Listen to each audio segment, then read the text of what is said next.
भगवान की जय। वृंदावन बिहारी लाल की जय। पवन सुत हनुमान जी महाराज की जय। जगत जननी अम्बे मैया की जय। सतगुरु दिल का चांदना, बिन सतगुरु अंधेर। जिनको सतगुरु ना मिले, पड़ा जन्म मरण की फेर। बोलिए प्रेम से श्री सद्गुरुदेव महाराज की जय। श्री सच्चिदानंद भगवान की जय। वृंदावन बिहारी लाल की जय।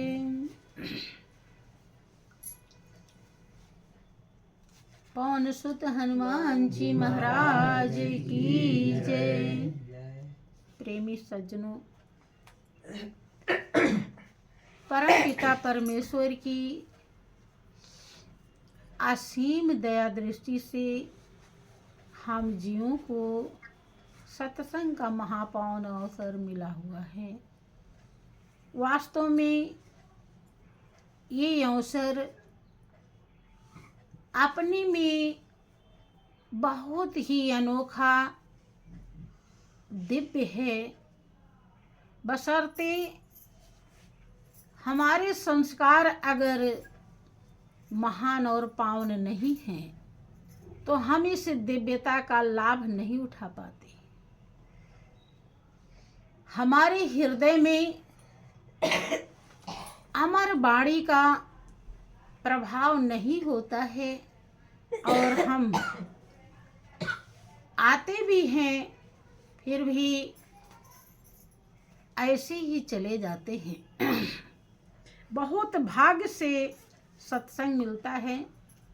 यहाँ तक कि सभी महान पुरुषों ने इस सच्चाई को दर्शाया कि सत्संगत मुद मंगल मूला और सोई फल सिद्धि सब साधन फूला।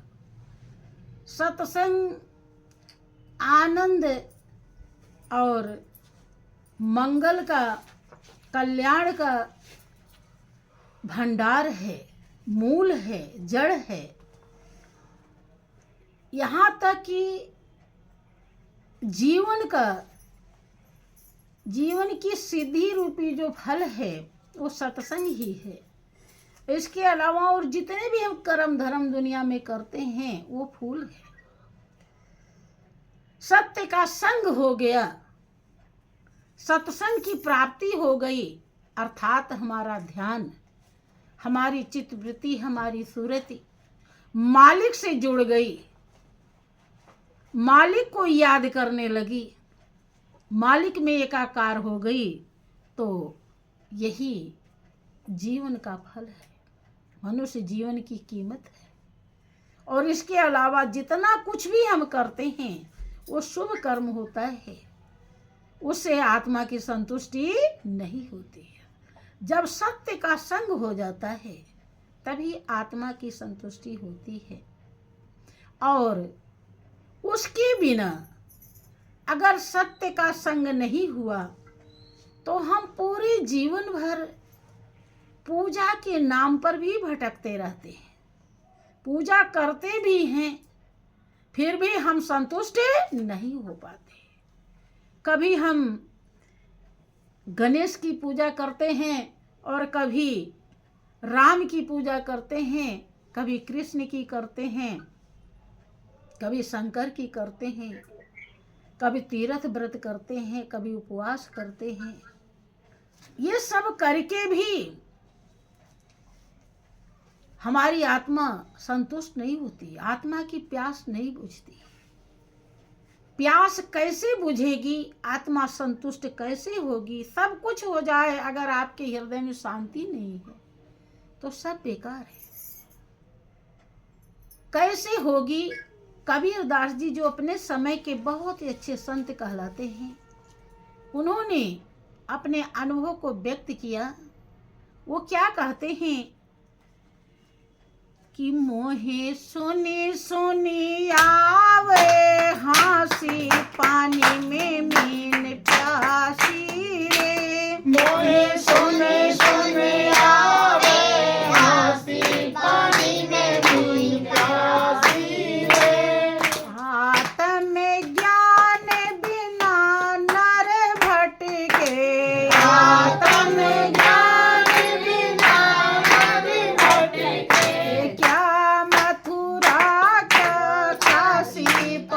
पानी में मीन प्यासी रे, क्या मथुरा क्या काशी, पानी में मीन प्यासी रे। वो अपने अनुभव को जो उन्होंने सच्चाई जानी, पहचानी, परख किया, उसको व्यक्त करते हैं कि आत्मा का ज्ञान अगर नहीं हुआ, इंसान पेड़ पौधा भुइयां भवानी देवता पितर सब पूज लेता है, लेकिन आत्मा को नहीं पूज पाता, क्योंकि आत्मा को जानता नहीं है। आत्मा का ज्ञान नहीं होता है तो कभी मथुरा जाता है, कभी काशी जाता है, कभी अयोध्या जाता है, कभी कहीं जाता है, कभी गंगा सागर चला जाता है, सब तीर्थों में घूमता है, लेकिन फिर भी उसका मन शुद्ध नहीं हो पाता, क्योंकि जहां जहां गया है वहां वहां जाने के बाद भी उस शुद्ध शक्ति को, पावन शक्ति को, अविनाशी शक्ति को, मालिक को, परमात्मा को पहचान नहीं पाता है। जाने के बाद भी वहां पर कहीं मूर्तियां हैं, कहीं जल है, कहीं कुछ है। वो परम सत्ता जिससे सारी दुनिया आबाद है, जो चींटी के अंदर भी है और हाथी के अंदर भी है, जो फूलों के खुशबू में भी समाया है, जिसके सत्ता के बिना पत्ता नहीं हिलता, उसकी पहचान नहीं कर पाता है, और पहचान होती नहीं है तो वो संतुष्ट नहीं हो पाता है। कि आत्म ज्ञान बिना नर भटके, क्या मथुरा क्या काशी। मथुरा में जाकर के गिरिराज की परिक्रमा कराता है, भगवान कृष्ण की मूर्ति ले आता है, लेकिन फिर भी संतुष्ट नहीं होता। कारण कि भगवान कृष्ण स्वयं कहते हैं उद्धव से कि उद्धव मोहि संत सदा यति प्यारे, उद्धव मोहि संत सदा यति प्यारे, जाकी महिमा वेद उचारे, जाकी महिमा वेद उचारे, उद्धव मोहि संत सदा यति प्यारे, उद्धव मोहि संत सदा यति प्यारे। वो कहते हैं कि ऐ उद्धव, संत हमारे लिए हमेशा अति प्यारे हैं, थोड़े नहीं, क्योंकि भगवान का पता, हमारा पता संत ही जानते हैं और संत ही बताते हैं। ऐसे लोग मंदिर, मस्जिद, चर्च, गुरुद्वारा सब जगह चले जाते हैं, लेकिन भगवान का पता नहीं पाते हैं। वो यहाँ तक कहते हैं कि बिन सत्संग मोहि नहीं पावे, बिन सत्संग मोहि नहीं पावे, कोटि जतन करे हारे, उद्धव मोहि संत सदा यति प्यारे, उद्धव मोहि संत सदा यति प्यारे। कह रहे हैं कि जब तक संत का संग कोई नहीं करेगा, सत्संग नहीं करेगा, मुझे कोई नहीं पा सकता। चाहे एक जतन नहीं, करोड़ों जतन, करोड़ों जतन तो इंसान कर भी नहीं पाएगा, पूरी जिंदगी बीत जाएगी। भाई हर वर्ष चैत्र राम नवमी आती है, चलो वहाँ राम की पूजा कर लेते हैं। हर हफ्ते में मंगलवार आता है, हनुमान जी की पूजा कर लेते हैं। सोमवार आता है, शंकर जी की पूजा कर लेते हैं। 2 बार देवी का व्रत आता है, नवरात्र, वो उसमें देवी का पूजा कर लेते हैं। लेकिन फिर भी सब कुछ मिला के भी करोड़ों उपाय नहीं हो पाएगा। करोड़ों गिनती कोई माने रखती है पूरे, और कब जी बुलावा आ जाए कुछ पता नहीं। बुढ़ापे तक हम जिए फिर भी करोड़ों उपाय संभव नहीं है। वो कह रहे करोड़ों जतन कर डाले, लेकिन अगर संत का संग नहीं किया तो मुझे पा नहीं सकता, हार जाएगा, मुझे नहीं पा सकता। आगे समझाते हैं कि संत मिले तो मैं मिल जाऊं, संत मिले तो मैं मिल जाऊं, संत न मुझसे न्यारे, बुधो मोहि संत सदा यति प्यारे, बुधो मोहि संत सदा यति प्यारे। के संत मिले तो मैं मिल जाऊं। अब संत के न मिलने के कारण मथुरा काशी वही भगवान कृष्ण की मूर्ति लाके पूजते हैं, लेकिन भगवान कृष्ण क्या कह रहे हैं उसे मानते नहीं। अब आप ही का बेटा हो, आपकी पूजा करे, लेकिन आपकी बात न माने तो आप खुश रहेंगी? शायद नहीं। भगवान कह रहे हैं कि मैं बिना संत का संग किए कभी मिल ही नहीं सकता, और संत का संग खोजा नहीं और मूर्ति ला करके पूज रही हैं, तो कहाँ मान रहे हैं भगवान की बात? मान रहे हैं? नहीं मान रहे। यही बात भगवान राम कहते हैं कि सातों सम महिमे जग देखा, अमोते अधिक संत कर लेखा। क्या सवरी? सातवीं भक्ति वो है कि मुझे ही सब में देखे और मुझसे ज्यादा गिनती, गणना, सम्मान, आदर संत की करे, तो समझिए उसके पास सातवीं प्रकार की भक्ति है। सातवीं भक्ति में बताया, और पहली भक्ति बताया कि प्रथम भगत संतन कर संगा और दूसर रति मम कथा प्रसंगा। पहली भक्ति तब शुरू होती है जब संत का संग होगा। जो बात कृष्ण कह रहे हैं वही राम भी कह रहे हैं, और राम की भी पूजा हम करते हैं, लेकिन राम की भी बात नहीं मानते। यही कारण है कि पूरी जिंदगी बीत जाएगी, आपकी पूजा शुरू ही नहीं होगी।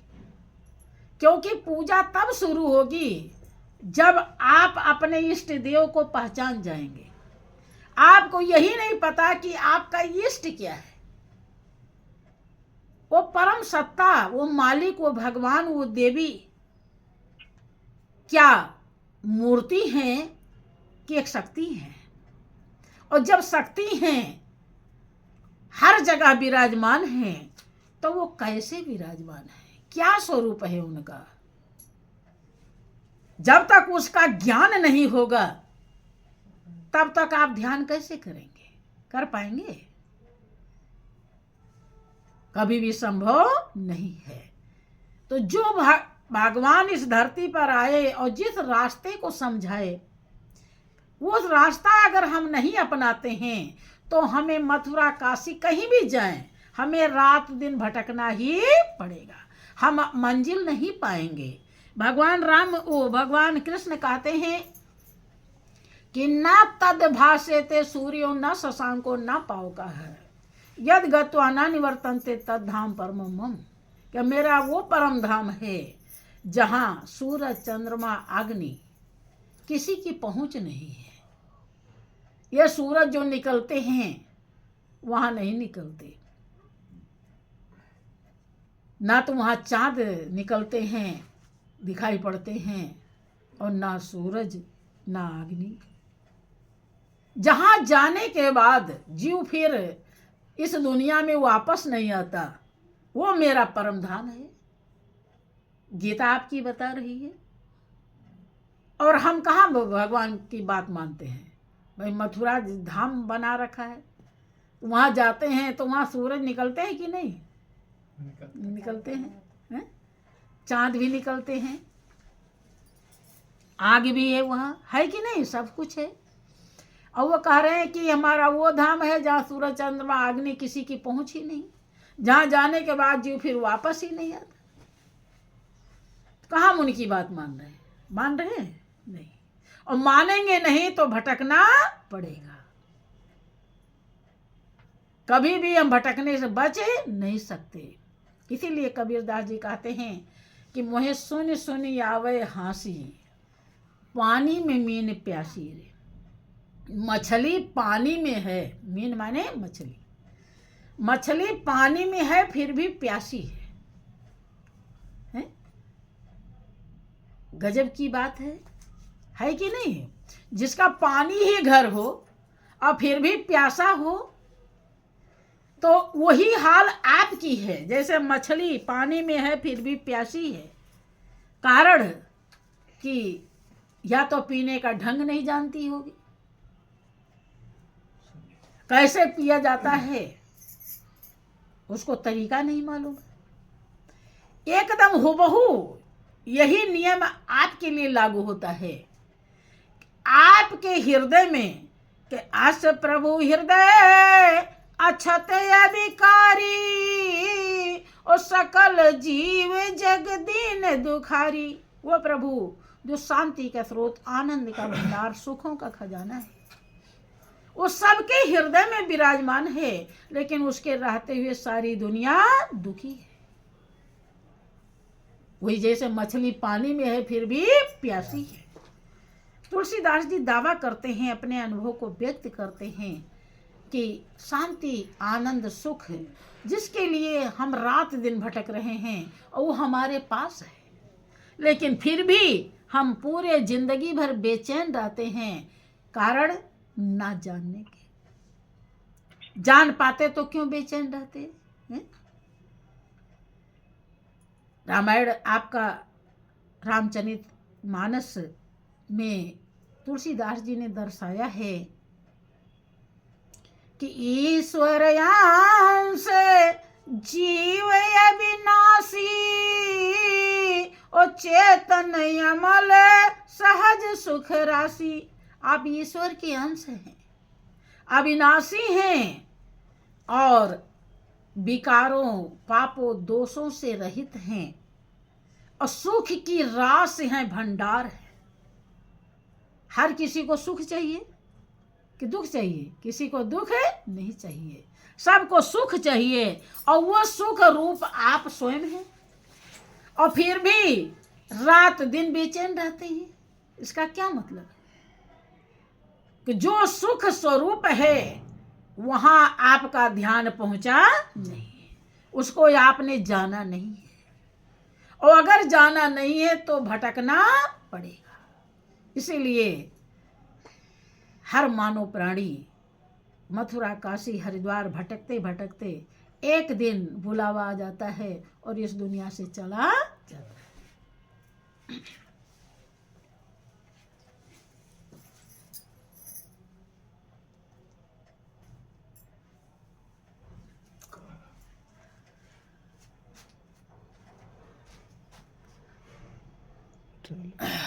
ठीक है।